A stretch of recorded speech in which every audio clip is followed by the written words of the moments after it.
And we are going on. What's going on, everybody? Welcome back to the Mental Mobility Podcast. This will be episode number 123. I have no idea what we're going to talk about, but I kind of have an idea of what we're going to talk about. I'm going to take these headphones off because there's echo in here, or I could turn it off. Hold on. I'm going to lower it. There we go. Because I at least know that it's working, and I hope that you guys can hear me and everything is running through. So I'll even say the past couple weeks, we don't know if it's seasonal affective disorder or if it's phone call spam all day. If it's just a changing of seasons, which I guess can be seasonal affective disorder.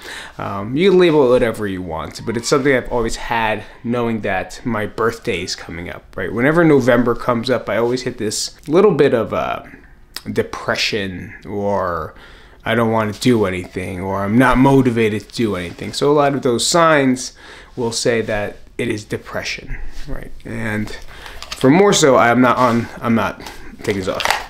I'm not on depressive medication anymore. I'm off the bupropion or Zoloft or whatever you want to call it, whatever it was called, I don't remember. So using a lot of skill at this point is very, very important. Right, using a lot of what I've learned is super key for me to feel better at least 80% of the time. Notice I said 80%, I didn't say 100%. Right? A lot of people think that once you're off your medications and once you're in the strides, that it's going to be 100% perfect. 100% feeling great. It is false. It is not. I'll take 80%. Sometimes even 70, to be honest. But there's times that you just are not going to feel good. And that's where we have to start applying what we've learned, what you've studied, what you've watched videos on. Where I'm not here again to tell you what to do. I am just letting you know about what it is I do. And what I've started doing is I've started taking the cold plunges again into the swimming pool. I started getting my body shocked because it is cooler out. I used to do it in the summer. Really didn't feel good because it's 110 degrees here in Las Vegas, so you don't really feel it. I will turn on the cold water when I do so, and it just doesn't feel the same. Right? There should be a certain temperature. And right now, that pool is pretty cool. I'm not gonna say cold. It's cool. It's cold. It's cold. Everyone looks at me like I'm crazy, and that why is he going to the pool when other construction guys have their Carhartts already and a hoodie and 3 t-shirts and a t-shirt on top of their hoodie, and I'm out there naked inside my cold skin just trying to start the day. And that's one of the things that really has helped me get my mind straight, helps my mind get strong, helps my body get strong. Because I know it's going to be a tough season coming up in this battle of depression, I guess you can say. Right, depression.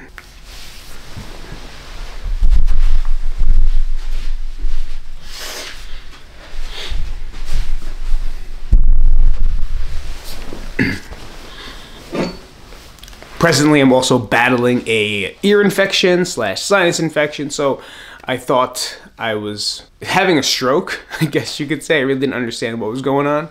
I felt like the world was spinning all the time, and especially when I got up, I would just, the room would spin and I'd fall back onto the bed or the couch, and I just wasn't feeling right. So I was at work and I was okay, moving around, felt super lightheaded, and then I was actually in the walk-in, which is like a big giant refrigerator for beers, alcohols, and some foods, and I almost fell. I fell back and I ended up just sitting on a keg, sitting there because I was so dizzy that I really didn't know what was happening. So of course what's the word here? My stubborn ass didn't want to go to the doctors, and I didn't for the first night, just kind of fought it, and then the next day I actually went. I was off yesterday, so I went to the emergent care because my doctor it's not like New Jersey where I could, see my doctor that I've known forever and like get an appointment that day, or at least maybe the next day. They're like, well, we can see you Monday. I was like, well, what the fuck is the point of me calling you? What's the point of me calling you if you can't see me till Monday? It's Wednesday. It's Wednesday. You can't see me till Monday? What do you want me to do? So of course, I guess here they rely on urgent care. And I went to urgent care, and the guy was like, you have an ear infection. So thank God. But we did all the stroke protocol. We did everything that we need to do, because maybe, when you're dizzy and you're falling for no reason, if there's not anything that you've changed, anything you've done different, get hit in the head, better get checked out, because it could be a stroke. And it's just something that you have to worry about. And a lot of people don't know that. Right, here's 3 signs that you have a stroke. Sometimes you think it's like just your face, like, being paralyzed on one side. No, if one pupil, say like you get dizzy, and you're dizzy for no reason, and you look at your eyes and one pupil like this big and the other one's small, that could be a sign of the stroke. And then stick your tongue out, right, not being able to do so, and like, one face kind of that's where you'll get that sign too, and that could be a sign of a stroke. Not being able to squeeze in both hands, the sign of stroke. Lift both legs up, sign of stroke. It's a bunch of different little things that you have. I'm not going to say that you should self-diagnose yourself on that one, but some little things that you probably never knew about, then now you do. But make sure you get it checked out, because for me, since I was going into the war, I am going to war, so went today, right? I am going to the pool more. I guess water was going into my ear because I hold my breath underneath the water. I try to hold my breath for 2 minutes at a clip, and really challenge myself that way to really help oxygen and blood flow with me. Really just a mental game. But at the same time, when water gets into your ear, sometimes you do get a ear infection. So I do have one. I am now on medication and now moving through it, but definitely still feel dizzy. But the whole thing was like, all right. I'm just not feeling good. Maybe it's my depression. I didn't know. Maybe it's just me feeling down. So I was getting dizzy. The little things that you think about and you talk about in your own head and develop in your head can be worse than what it actually is. So I'm on the road to recovery, and I'm still doing that, but also still doing a lot of positive self-speaking, positive thoughts in the morning, even more so, and gratefulness prayers. There's one star, I think I might have said in a podcast, where there's one star that I look for. I'm not sure what star it is, but it's the brightest one that I see next to Orion, because I know the constellation Orion is right next to it the entire time. It might be part of it. Not a fucking astrologist. Astronomy studies stars. Astrology is that weird shit that people think they know about. Astronomy. I'm not an astronomologist.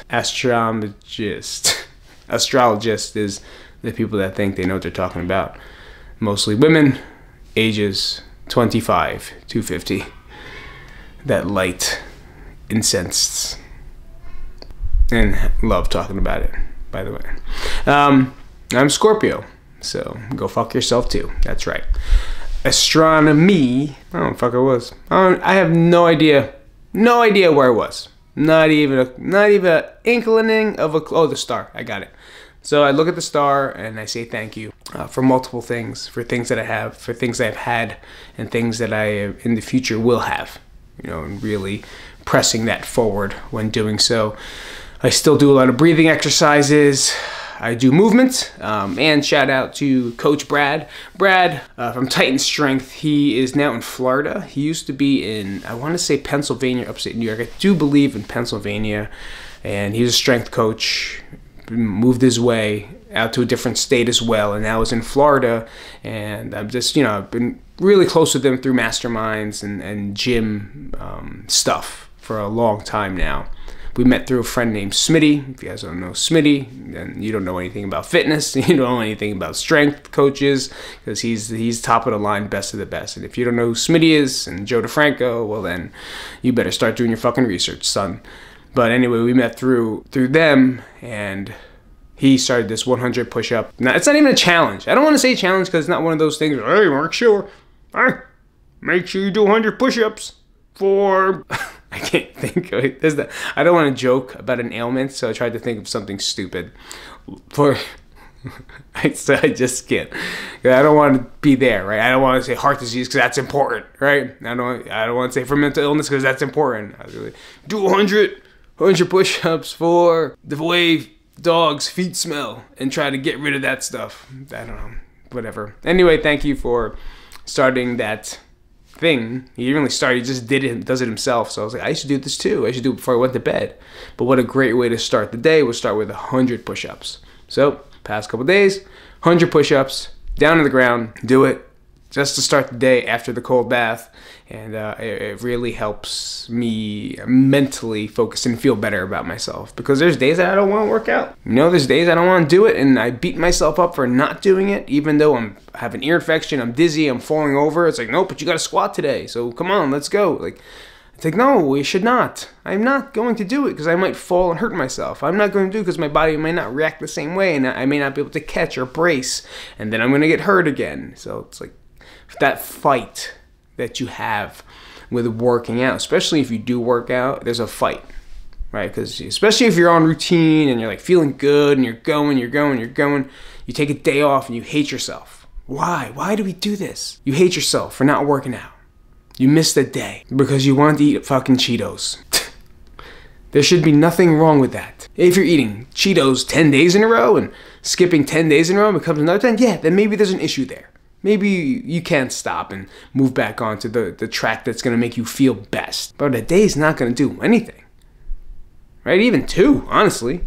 But it's such a mind game with exercise and fitness and being fit and not wanting to go backwards. Right? We always got to progress. But sometimes the best progression is a little regression. You know, a lot of us don't grow inside the gym. We grow outside. We grow in the recovery time. We grow in how we eat. We grow in the days off. But it's not how it feels. Because we have to sweat, we have to breathe heavy, we need to let it all out every day. At some point, it's not going to work. But at the same time, we shouldn't beat ourselves up for not doing so, because that's something that I definitely do. Me and Nat as well. You know, we talk about it downstairs, like, oh, I don't want to work out today.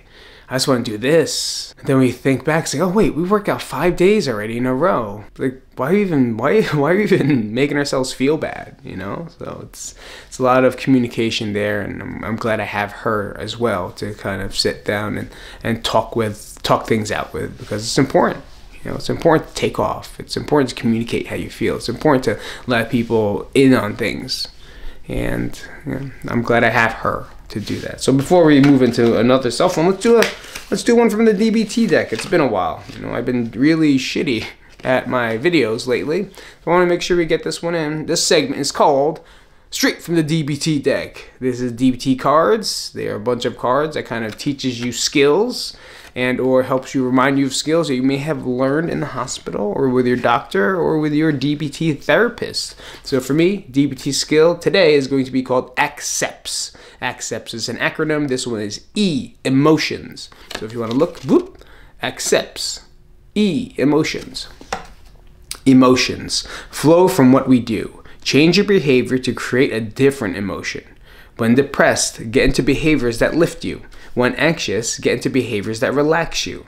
And when angry, get into behaviors that calm you. Check your emotion in this moment, and if you want to change or decide to participate in healthy behavior and create a new emotion. Interesting, because that's exactly what we're doing in this video, right? Because there's days that I know I'm going to feel depressed, so instead of doing things that make me feel depressed, I'm going to do things that make me feel happy, or at least direct me in a direction towards being happier, content, smooth, right? Well, what else they say? When you get anxious, get into behaviors that relax you. Hello? Oh yeah, what time is it? What time's doc's appointment? Okay, come. Oh, well then, we shall pause this. I thought it was 10:15, I thought it took 10 minutes. Whew, man, what's up? So I don't know where I was because computer went down, the power on this bad boy, and then we ended up having to leave anyway. So I believe I was going through this one, right? It was check your emotions, kind of how I was already talking about going through that, like changing your emotion when you are whatever emotion that's triggering you, whether it's anxiety, anxious, depressed, angry, mad, sad, really trying to say, I'm not anxious, I am feeling great, and convincing yourself and trying to change that emotion. Now, in what we would call a distress tolerance in DBT, we go through pretty much 1 to 10, right? And I talk about this a lot in past podcasts, 1 to 10. And you want to catch with this skill, you want to catch it when it's before 5. I believe so, because this is a very practical, easy one that you can do. But before it gets to 5, because once it gets to 5 to like 10, this most likely is not going to work. That's when you're gonna start moving to other things like tip, where you're gonna jump in a pool, change the temperature, go take a cold shower, put some ice all over your face, things like that. Then doing some, squeezing and exercise. That's probably 5 to 10. So this one for emotions of the accept, I believe was accept. Yep, the accepts. The E, the emotion, this would probably be when you're at 5 and then trying to get it back down, 5, 7, whatever, trying to get it back down to a regular thing. So I just wanted to jump into that while we're talking about it. What else we were going to talk about today, I actually don't know. I'm looking for my phone. Oh, here it is. It's something that I heard. I believe it was Oprah Winfrey. Like I said, when I go out for my walks in the morning, I put on some podcast / motivational / inspirational / things to listen to, positive things to listen to get my mind right, to get my body right, to get my life right. So one thing, I believe the sound was Oprah Winfrey, and it said the main thing to healing is accepting that whatever it is has happened, right? Whatever it is that what trauma you have gone through, it has happened. Not that you're okay with it, but it has happened. That it has happened. Does that make sense? A lot of people do that, right? And self-included, I'll be like, oh man, well, that happened. That's okay. Don't worry about it. It happened. Perfect example for me was, you could even go to child molestation, right? That's okay. It happened, and that's okay. I'm okay. It's here and now. No, it's not okay. Like, that was not an okay thing to happen. Anything sexual is definitely not okay to have happened to anybody, right? Any type of trauma is not okay. Witnessing someone's death is not okay, but it has happened. And accepting the fact that it has happened will help you move forward, right? Being okay with that, not okay with it, but okay with it. And understanding that's going to be with you for the rest of your life. And there's no blocking it out. There's no unthinking it. It has happened, and there's nothing we can do about that. The only thing we have control of is what is in front of us. And that's the way I look at it every day, right? And it's hard because there's a lot of times like, fuck this shit. I hate this. Can't believe this happened to me. This happened to me. This happened to me. But there's nothing I could do about it. The only thing that's gonna do to me is make me crazy. It's gonna change the way I want to think. It's gonna change the way I want to feel. And these traumatic events aren't something to be okay with, but we do have to accept that it's there, and it's a thing, and that it cannot and will not control who you are. I believe that's the biggest takeaway from that quote for me, was all that stuff has happened, and it's okay that it has happened, but it's also okay that you're not okay with it that it happened, but we have to accept it. And once we do accept that, your life will be different. My life will be different. My life has been different.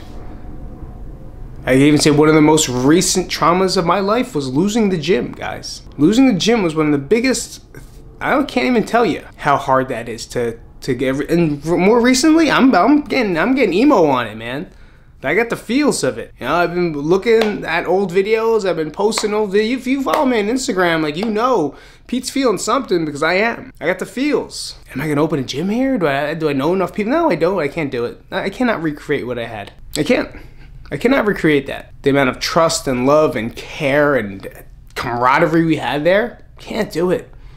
And I feel like if I even tried doing that here, I would fail, because I would try to recreate something that was old. I'd try to bring old trauma back. And I can't fly 200 people over here to work out. That'd be great, but not gonna happen. But even more so, I've been so much better once I accept the fact that I lost it, and I'm not okay with that. I'm not okay with losing friends and family and fun and my passion. But I can accept that it has happened and that it is gone. And the only thing I can do is do what I'm doing now, is relive through memories. Watch videos, watch clips, talk to people messaging me back about the clips that I post and how much fun it brought them and how it was the best times of their lives. Man, I got them feels. But I'm way better because I accepted that fact, that I lost it, that it is gone, that it's no longer. And now I can live and move on with what is to come. which is whatever. Life is so much easier. But I want to thank the sponsors of today. It's Nan and Pops, if you guys haven't. Bim, bim, bim, bim. Okay, get that. There you go. Nan and Pops. It's the Zapple truck. So if you guys see it, Zapples and Zapples, the best things in the planet. The best possible things in the planet are Zapples, Zabulis. And then in Pops, you got Turk, you got Sam. I forget who else runs it, but if you'll see him at fairs, you'll see him at wherever you have a fair or a event. Check them out. Go visit them. Visit the stand. Get me a half a dozen. Mail them over here. Don't do that. Please don't mail them, please. I want them fresh. I want them piping hot with the powder all over my fingers. And then at the end, take a little bumpsy of the confectionery sugar. It's a baby. I got Zapples. Oh. And then you got like a dozen. That's stupid. So dumb. All right. I'll see you guys later. Thanks for coming out to the podcast. I'll see you next week. For shout. A little late on them, but hey, can't be perfect. I'm not. But I do still produce them. If you can, do me a favor and share and review the podcast, because that's always the best thing you can. And I'll talk to you guys next week for 124. This is 123. 123. Oh, man. That's a cool number. And I'll see you guys next time on the Mental Mobility Podcast. This is Pete. Have a great day. Make sure you guys feel good. Peace.